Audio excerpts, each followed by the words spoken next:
ময়মনসিংহের ত্রিশালের সাঁকুয়া ইউনিয়নের আখড়াইল উচ্চ বিদ্যালয়ের প্রধান শিক্ষক শামীমা আক্তার বিদ্যালয়ের ৬৫০ জন ছাত্রছাত্রীর নিরাপত্তার কথা চিন্তা করে মাঠের বাউন্ডারিটি করে দেয়ার আবেদন করেন।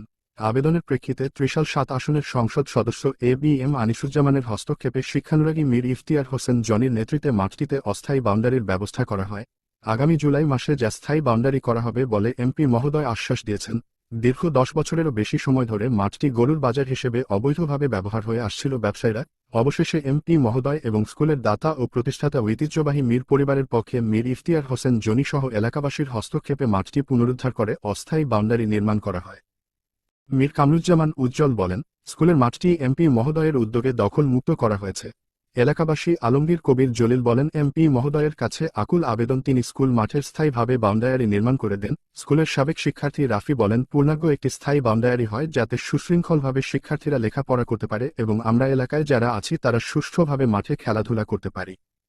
বাজারের ইজারাদার আব্দুর রহমান বলেন, আগে আমরা গরুর বাজার স্কুলের মাঠে চালাতাম, তারা এখন সেখানে বাহির করে দেয়ায় অসুবিধায় পড়েছি। বর্তমানে মীর পরিবারের নিজস্ব জায়গায় গরুর বাজার পরিচালনা করছি। ফারুক আহমেদ, ত্রিশাল।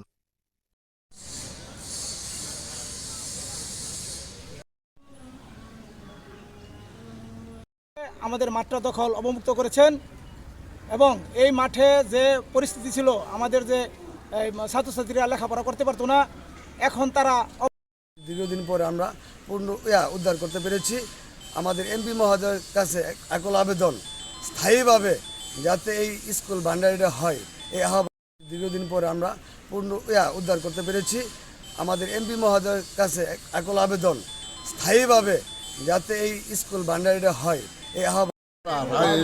গরুহাটার মাঠ করতাম স্কুল ফিল্ডে, এখন তারা বাধা দিছে, এখন আমরা হরতাছি মিলগড় নির্জমা জায়গা।